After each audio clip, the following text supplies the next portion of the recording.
So I'm Mike Murwicki, and I'm here in my capacity as a community organizer with Vermont Interfaith Action. And we've been working probably over a year now with Al, Bob, and Norm, the group from the Rutland area that's brought the Declaration of Inclusion to Vermont. We've been involved in that as a way to try and make Vermont a more welcoming place and to give people an opportunity to hear some of what's going on. And we're continuing to try and get some towns to sign up for this. And we want to give the experience of what it's been like, what a positive experience it's been like.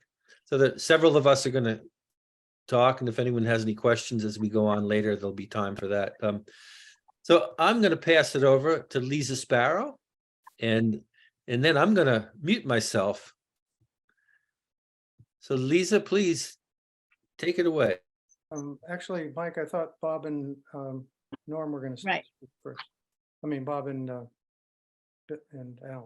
Yep, you're right. So Bob and Al and Norm. All right, I guess I'm going to be leading off, and I want to say a huge thank you to VIA and especially to Liz, Mike, Fred, Guy, Katie, Debbie, and others who are a mighty force indeed in the southeastern corner of Vermont. It's an area of the state where we have very few contacts, so this has been especially helpful to us. As you know, I'm here with Al and Norm to give an overview of the Inclusion Initiative for those of you who may not be familiar with it.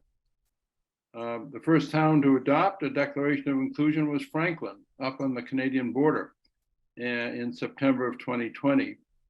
And I learned about this from my cousin, who was chair of the select board there. And then a few weeks later, my town of Pittsford adopted the Declaration of Inclusion, and then a few weeks later, Brandon did. And at that point, I thought, well, maybe this has merit for the whole state. And I contacted Al, and then Norm joined us. Basically, it is our effort to encourage all cities and towns in Vermont and their residents to be more welcoming and respectful of different types of people. And we do this by contacting each town, trying to get on the select board agenda, and urging the board to consider adopting a simple statement that they want their town to be an unbiased and welcoming place where everyone is made to feel they belong. We say it only works if the leadership of the town leads the way and sets the example of being unbiased and respectful, and researching the town's documents to be sure that the town really is respectful of all and has no implicit biases in the wording of their town documents. We say that this is the morally right thing to do, but it is also the economically urgent thing to do. The United States has a long-standing tradition of welcoming people from all over the world. This diversity is what makes us strong and a model for the world.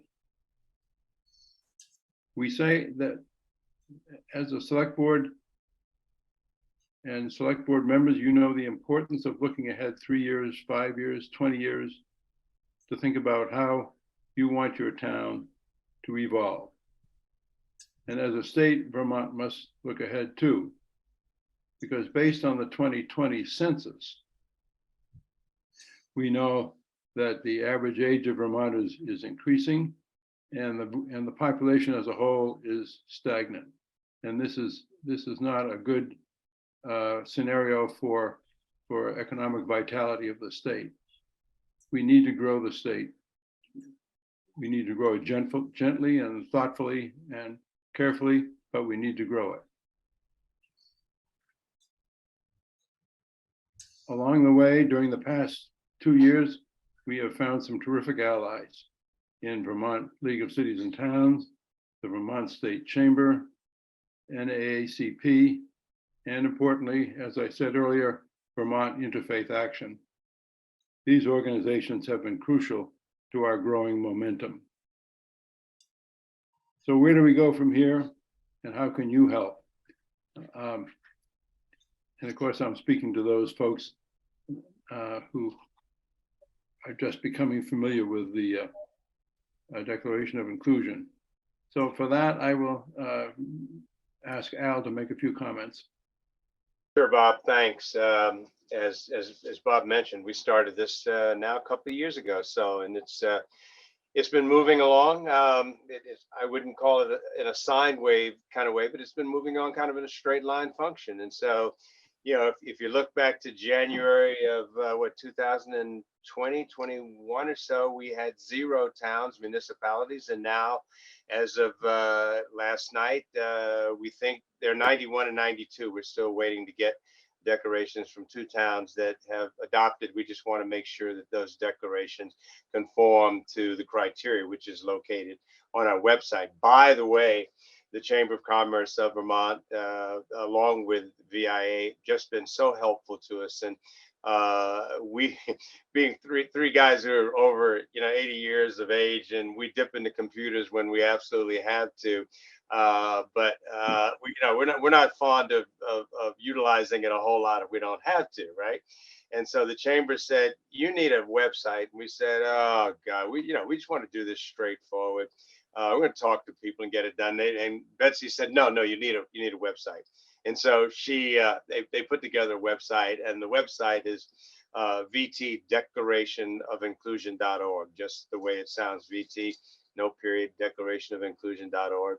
And that's been immensely helpful to us. If nothing else, it's given us credibility and helped us to lay out the pattern which Bob gently hit upon. We think the formula that we developed in talking to towns directly, going directly to town managers and to the select board, and then using local champions, people like yourselves, to help move this forward, has been very, very successful. We'll get to 100, which is our target, intermediate target, by May, which the governor's called Inclusion Week in Vermont, the second week in May of this year. And at that point, we're going to kind of assess where we are and probably go back to towns that have adopted already and see what they've done to implement. And at the same time, concurrently move ahead to the next 25, the next 50, the next, I guess it's 130 or 40 we've got to go. So provided that Bob, Al, and Norm are still around here, as I said, we're octogenarians. We may need an intern program to help move this along, but right now that's the way it's going, and that's the way it's worked. The declaration itself, which we've not said specifically, Bob kind of hit on it, is located on the website itself, and most towns have adopted the website the declaration that we've laid out. Some towns have revised it. In most instances, what they've done is to add on to it, to enhance it. They've identified other marginalized people that they want to welcome and provide a safe and secure environment. But very few towns have tried to take anything away from what we've put together. And so we feel like we're on solid ground and continuing to move ahead. And so I'll shut up at this point, and if we want to move on to the next person, or we want to have questions and answers at this point, that'd be either way. I think we'll go to Lisa. We have a little lineup first, and then we'll open it up to questions. So Lisa. Hi, and thanks to everybody for coming. As far as I understand it, I'm now to just talk about how we've been working locally. Is that what you think I'm going to talk about? Okay, just double checking. Specifically growing out of the incidents that happened. Yeah. So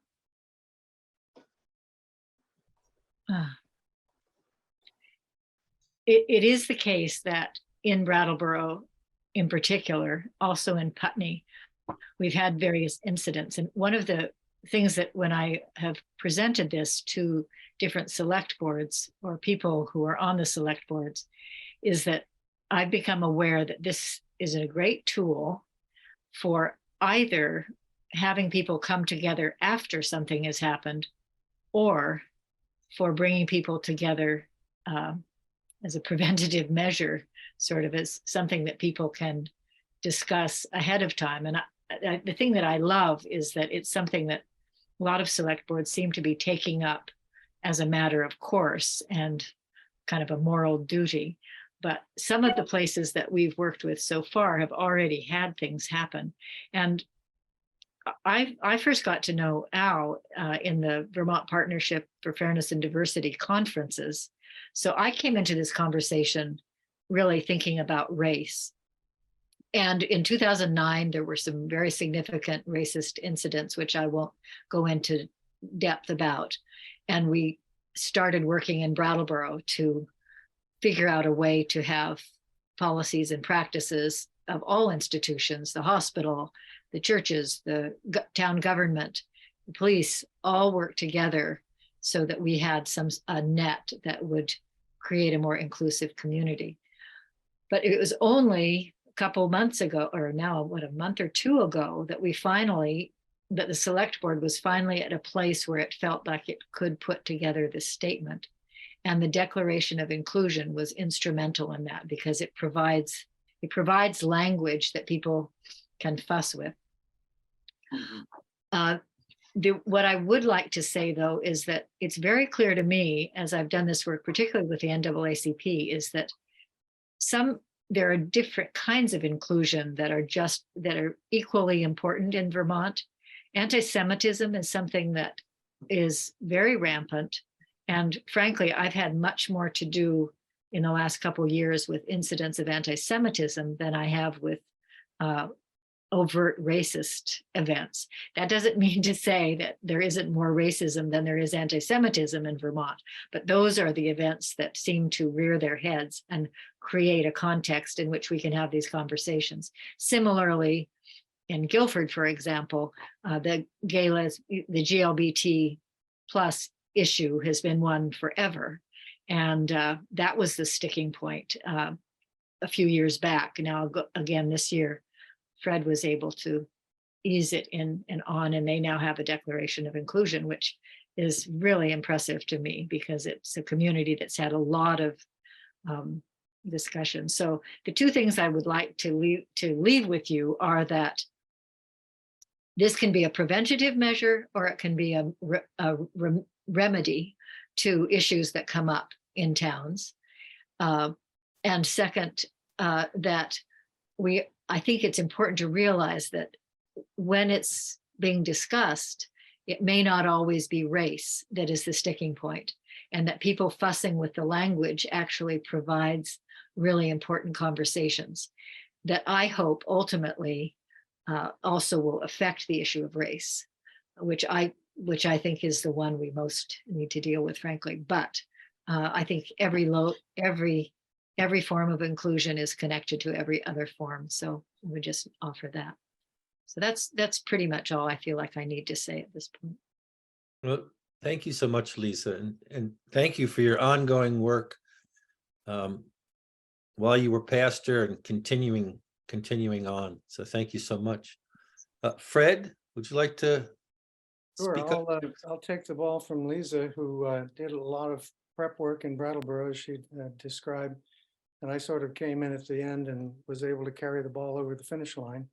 Thanks a lot to a lot of her work. And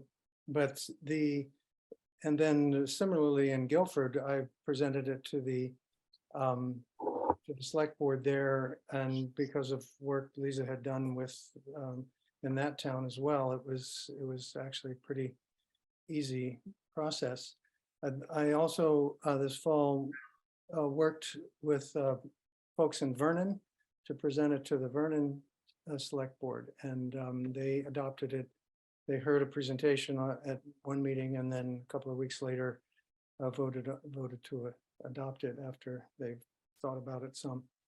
But what I specifically wanted to mention, how important it is in this process, is to make personal connections with members of the select board. I found that in all three towns, even though I didn't necessarily know people on the boards personally, a couple of them I did, but just reaching out to people on the select board, either by email or by phone or by both or in person, to talk about the declaration, and then offer yourself as for a resource and questions. But that personal connection is really, I found, was really important. In Vernon, which was sort of which hadn't had the prep work that Lisa had provided in the other two towns. I did work with townspeople. I don't live in Vernon, obviously, but I felt it was important for the initial contact with the select board to come from a townsperson in the town, saying, this is something I feel, I being a member of that particular town, is important. And then in Vernon, I was present at the meeting to speak in more depth to the declaration, and also very important in all three cases, we're having Al and Bob and Norm, or actually one or two or sometimes three of them on Zoom in the meetings, was very helpful as well. So but I can't emphasize how important making a connection with people is. So that's the main takeaway that I wanted to pass along. Well, thank you, Fred. And thanks for all your ongoing work on this and other things in our community and for VIA. So Guy Wood is a member of the Brattleboro area Jewish community. And Guy, I wonder if you could take a few minutes and talk about the efforts there. Sure. Let me just say, as I'm a past president of the Brattleboro area Jewish community, and also did 30 years with Vermont's child welfare system. And in that, working in that system, I became aware of it's difficult in rural areas where you have incidents feel like they're anecdotal, and thinking of young people dealing with poverty, with sexism, with racism, with anti-Semitism, where the school structure, you don't hear about those. It's hard to understand what's going on.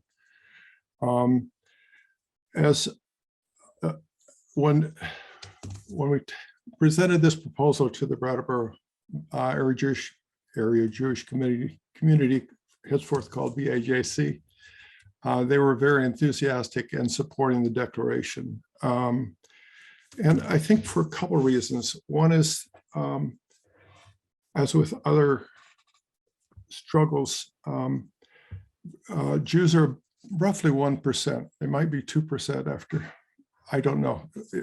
We're somewhere in there. We're not a major part of the population. It's hard to see who your allies are. And I just want to emphasize allies, just thinking of the childhood playground when somebody stands up for somebody else who's being picked on, that ally is very crucial. And the Jews in our community appreciate that. I think there's an aspect of this could be a bigger tool than we've figured out so far, including for our congregation. So I look forward to continuing to be involved with this. So thank you. Thank you, Guy. Katie, would you like to talk about the work in Dummerston? Yes, I would. And I would also like to welcome Bill Schmidt, the president of Dummerston Cares Board, and Muriel Taylor, who is the president of the Dummerston Historical Society. Thank you for being here. And with Bill's encouragement, Dummerston Cares passed a declaration of inclusion. And as I mentioned earlier, then we also found that another board member took the declaration to the Dummerston Congregational Church. So two influential organizations in town, a faith community and a service committee, have adopted this. And the hope is that we will have the Dummerston Select Board endorse it, adopt and endorse. And when Bill and I went to a select board meeting in the summer, in August, to ask if the select board would adopt the Declaration of Inclusion, they decided no, they didn't feel comfortable being 5 people to decide this. And so they said that they would support us at town meeting, where we would present a resolution and discuss this from the floor and take a vote. And so we've had some articles in our town newspaper, The Views of Dummerston, talking about this. And then we were preparing, Dummerston Cares was preparing this for the select or the town meeting. And now we've learned that the chances are that town meeting will be done by Zoom. The business will be done on the articles, but I think that as far as the Declaration of Inclusion, that will be an advisory resolution to be voted on by Australian ballot. Right now, we're just we're just now over the past 4 days or so in this decision of what will we, or this wondering how will we proceed. So anyway, it's a work in progress, and I would just like to read this resolution that we have for the people of Dummerston. It's whereas Dummerston Cares supports equality in social engagement and in governance, the Board of Trustees calls for the voters of Dummerston to adopt a Declaration of Inclusion. Therefore, we resolve that the people of Dummerston include all people, regardless of race, color, religion, national origin, sex, sexual orientation, gender identity or expression, age, differing ability, economic status, and education.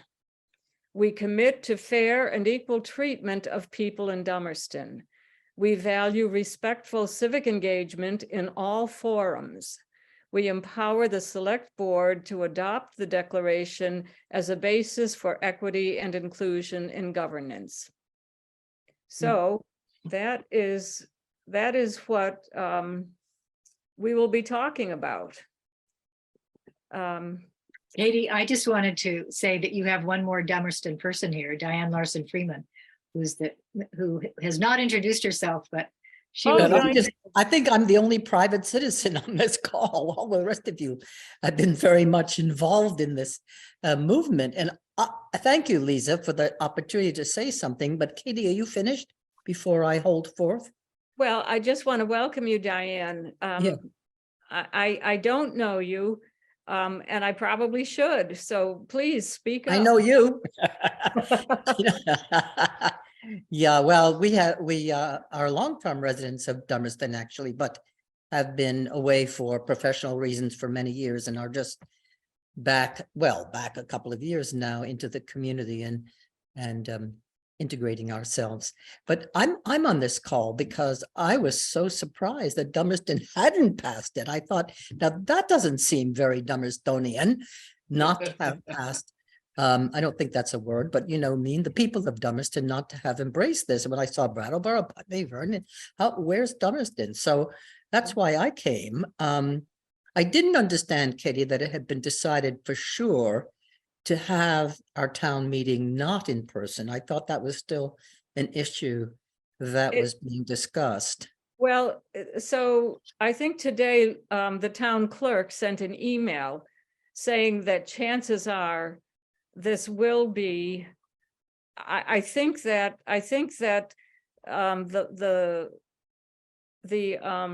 House in Vermont has approved this, and it goes to the Senate in Vermont, and if they approve it, it goes to the governor, and then the idea will be that towns will have the authority to meet either in person or in Zoom using the Australian ballot, and one other thing, A hybrid.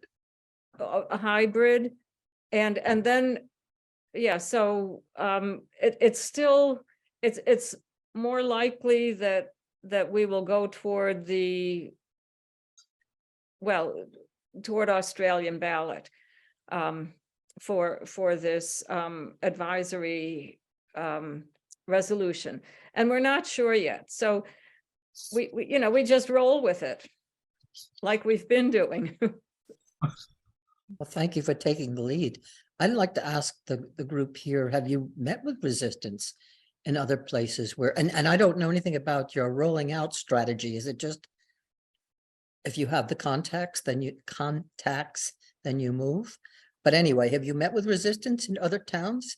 This seems like a no-brainer to me. I don't know why, but it just makes so much sense. And it seems very in keeping with principles that we live with here in Vermont. I'm not to say that there's no racism and there's no sexism. I'm not saying that, but I think the ethos of the community in general, maybe I'm naive.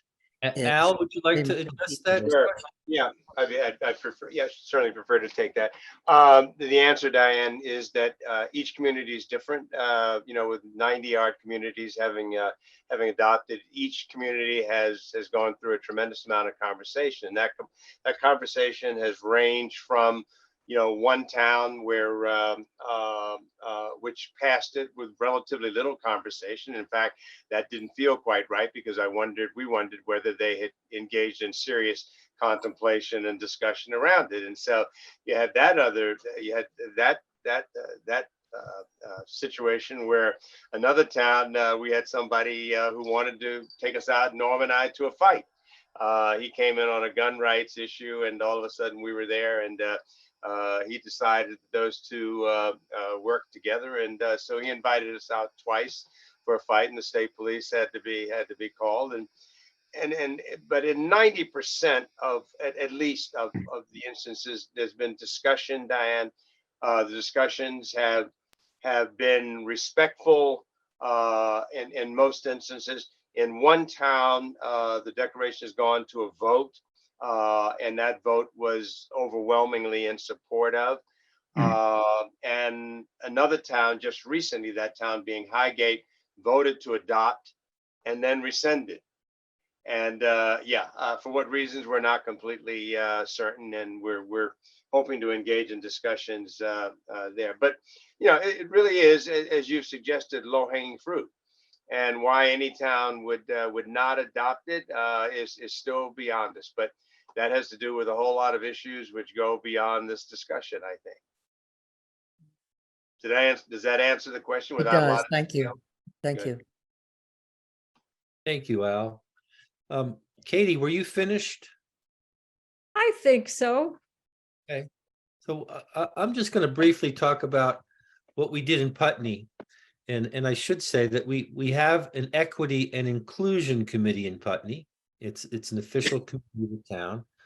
And it's one of the suggestions as a next step for towns after they pass the Declaration of Inclusion. I will say that Putney has been doing some of this work preceding the declaration, and this equity and inclusion committee was set up before the declaration. But some of the things they're doing, for instance, is bringing trainings for all town staff, looking at all the policies in town to make sure that they are inclusive. And in Putney, when we rewrote the basic Declaration of Inclusion, one of the things, a few of the things that they insisted that we include was talking about neurodiversity. Now, we have Landmark College in Putney, and we have a lot of people who teach there, a lot of students there who learn differently, and they wanted to include that. And they also thought it was important that we make sure to be as inclusive in our declaration as we could be. So that's some of the process that we undertook here in Putney, and I think it's as we go along, we want to check in with towns to see what kind of next steps they can take on, because we don't just want this to be a one-off and check that off the box and we can move on to the next thing. Al, can you talk a little bit more about next steps also? Sure. One of the things that's going to highlight, we hope, what has happened to those 100 towns over the last 2 years is Inclusion Week coming up in May. I mentioned that earlier. The governor has proclaimed 2 years in a row now Inclusion Week in Vermont. And we have, I was about to use the word petition, that's probably strong, but we've asked him if he would be more vocal on the whole subject. We've asked him if, in fact, he would recognize those 100 towns that have adopted already, implore them to begin to implement this, the intent of the declaration, and also to challenge the next 140, 150 towns or so remaining to adopt. And so we are hoping that he is going to do something perhaps more aggressive than he's done in the past. And we recognize that the proclamations have to be issued on an annual basis. Our presumption is that he is going to do that again. Putney has been, I think, exemplary in moving ahead with implementing, and the town of Milton has been also exemplary, notably near Franklin. But they held a festival last year in celebration of Inclusion Week. They've done some training with staff. They've held some seminars, etc., that kind of thing. But for a more comprehensive perspective on what can be done on our website, which Fred has been kind enough to put on line right here, VT, declarationofinclusion.org. There's a full page of things which towns can do to implement. There's also a suggestion of resources such as the state's IDEAL program, as well as the Vermont League of Cities and Towns EPIC program, which goes directly to and works with towns on programs of training, workshops, seminars, etc., etc. So those things provide really a kind of comprehensive, I think, listing of resources of what can be done to implement the declaration. Thank you, Al. I'd like to welcome Angela Lawrence. She's besides being a mom, she's also the county chair of the Windham County Democrats. And Angela, welcome. I'm glad you could make it here tonight. I wonder, is there anything you'd like to share or any questions you have about the declaration?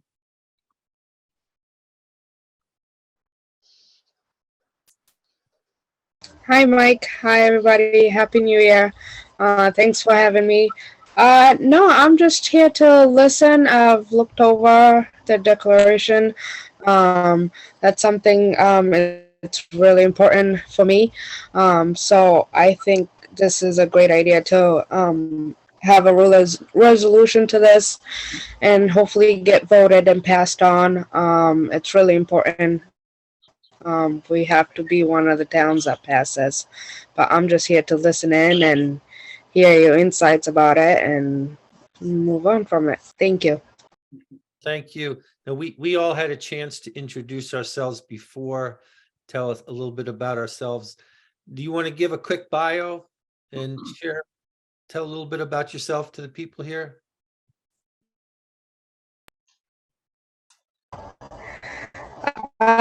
Sure. I am, as you know, Angela Lawrence, and Mike I am introduced me as the chair of the Democratic Party. I am also going to be sworn in as a new high bailiff in Windham County on February 1st.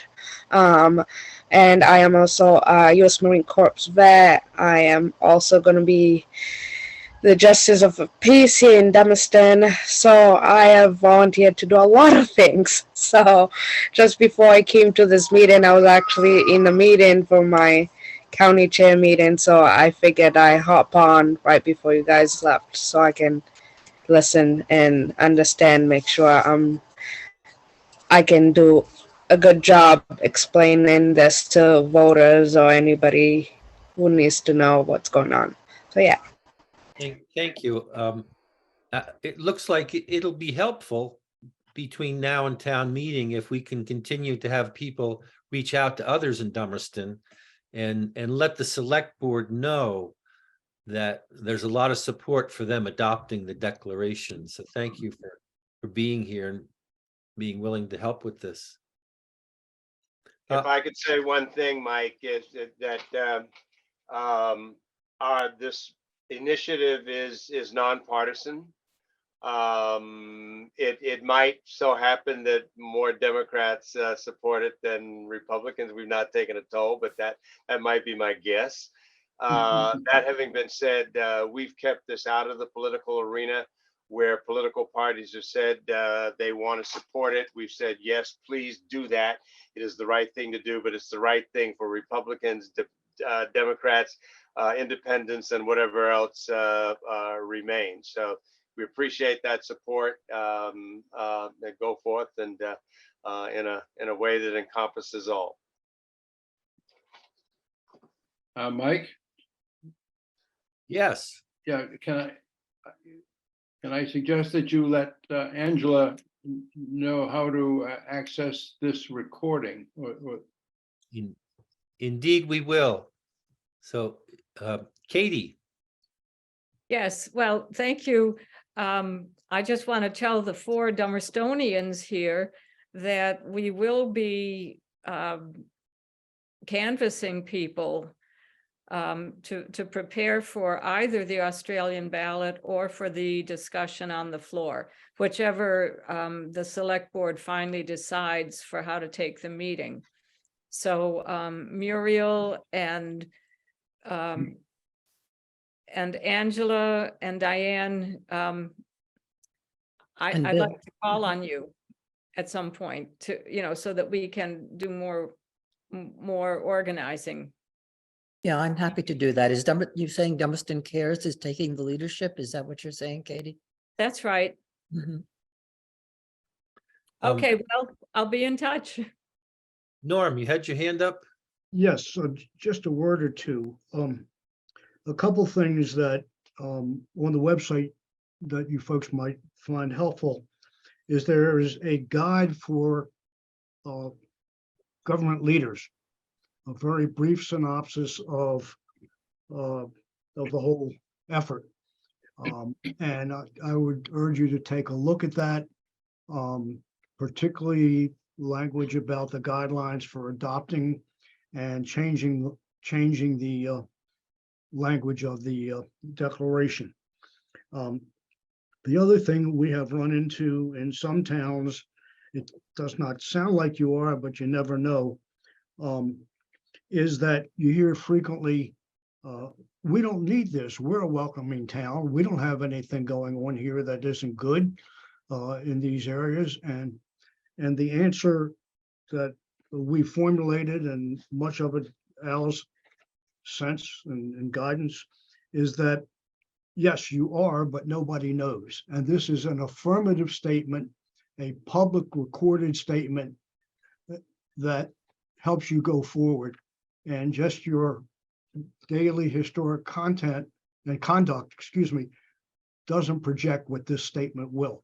So you'll see that. And I just wanted to mention something historically, if I might.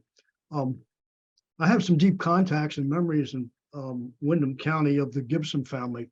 They may have all been gone by the time you folks got here, but Judge Ernest Gibson was governor and federal judge, and I practiced before him.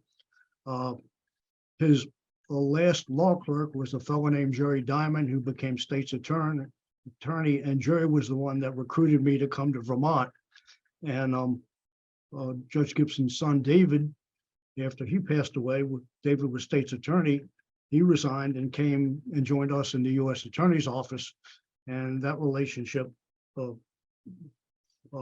continued far after he left, and when he prematurely died was a large tragedy. So and all of those people would have supported this without a doubt. And that history, I'm glad to hear, is ingrained in the things I'm hearing today from you, and it's wonderful, and they'd all be very proud. Well, thank you, Norman. It's good to hear. And you're right. I actually, one of the first jobs I had when I came here was I did handiwork and cut lawns, and Ann Gibson, the judge's second wife, was one of the people I worked for. What a delight she was to know. Yes, she Francie, was. now you're in the process of trying to bring Marlborough on board here. Is there anything you think we can do to help? Thanks, Mike. It's very helpful to hear what's, has gone on and is going on in other towns. So one of my questions, at this point, there isn't a specific organization in Marlborough that has taken this up. I've brought it to, as I said, the Marlborough Community Center. And what seems to me I'm again, I know it's different in every town, is that sometimes the select board is a really good representation of a town in general. And other times it's not necessarily. It's a group, 3 people, at least in Marlborough, it's 3, who have been willing to, put their names on the line for this specific thing. So my sense is here, and Fred, I think you've got some good connections in Marlborough as well, but my sense is that it would be well to spend some time building some awareness and support among a larger group of people, whether they're connected with a specific organization like the Community Center or the Marlborough Alliance or Marlborough Cares, before bringing it to the select board, so that there would be a group of people coming to the select board. So right now, that's my current thinking about the best way to proceed here, but would be very open to any ideas from this group, and really appreciate what you all have been putting into it. Yeah, I think you're right, Francie, and using Vernon as an example, it wasn't even a group that took it. It was a couple of individuals. So I think I think having a group behind it is great, but if you don't have a group that's wants to do that, just having even as few as 3 or 4 is I think is but if you have more, even you may or may not want to pack the select board meeting. You may want to just have the list of names of the others who are supporting it, and say, we are the ones here talking about it, but there's a bunch more people who are behind it. And I would certainly be willing to one of the things I did in Guilford, both in Guilford and in Vernon, even though I don't live in either of those places, I was willing to appear at the select board meeting with the individuals who were there. And does Marlborough do they have a hybrid meeting? Do they have a Zoom option? Oh boy. Right now there's a lot of debate about that, and I'm not sure exactly where it's going. Certainly for select board meetings, there is a hybrid option. I found it very helpful to have one of our 3 guys here on, at least one of the 3 guys on the meeting, Al or Norm or Bob, to answer any deeper questions. I think that sort of lent a very showing that it was a bigger thing than just the town of Marlborough that's going on. Even though you can say that almost 100 other towns have adopted it, having 1 or more of them on there really underscores that. I could also I could also mention that it was because I had made an announcement at the NAACP that we found one of the people in Vernon. So if you wanted me to, tomorrow night, we're having a meeting and I could mention that. And if there are people from Marlboro there, with your permission, I could mention that you were working on this. And if people are interested in helping, which I suspect they would be, I could pass it on if you'd like me to do that. That would be great, Lisa. I think in terms of timing at this point, it makes sense to me, very honestly, to wait until after town meeting this year. There's a lot of stuff that's sort of roiling around in Marlboro right now, around the elementary school, around the former Marlboro College campus, and a lot of issues. And I would like this to be something that people have the bandwidth to really focus on. So though that would be great for you to do that tomorrow night, I don't think I would be wanting to bring it to the select board probably until after the election and at town meeting. Actually, in Brattleboro, Guilford and Westminster, timing was everything. So I'm with you. Yeah. Just find the right moment, I think is as important as doing it at all. So very wise.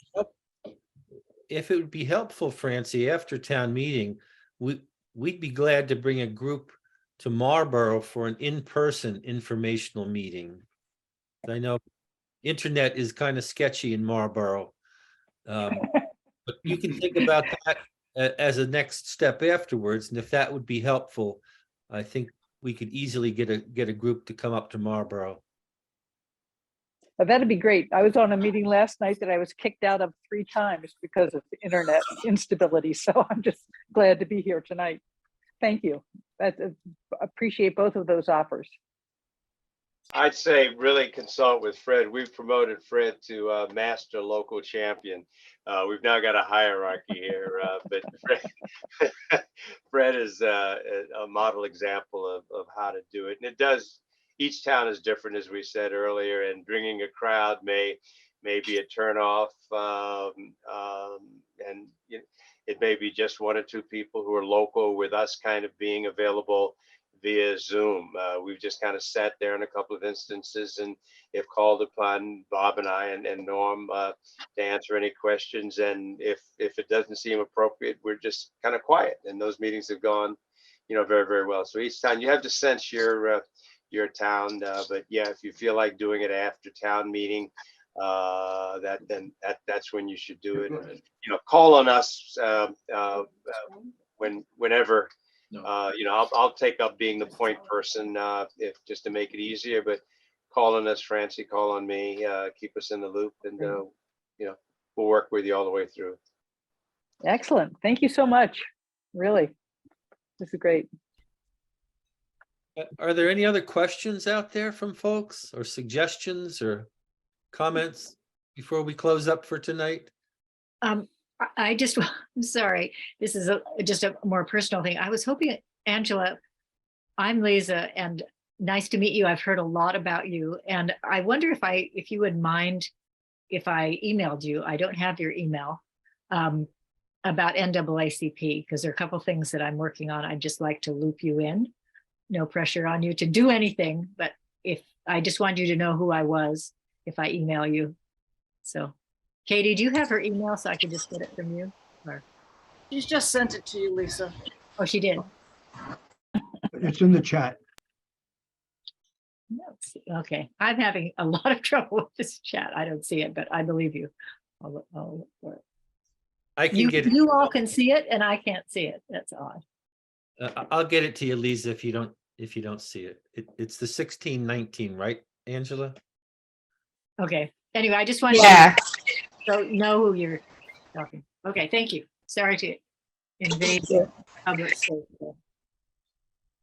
Well, I want to thank everyone for taking the time tonight. This is, inch by inch, row by row, we're moving this forward. And Al, I'm trying to remember when we first started, when Windham County first started, what the number was, but it keeps jumping up ahead, and I don't think we're going to stop at 100, are we?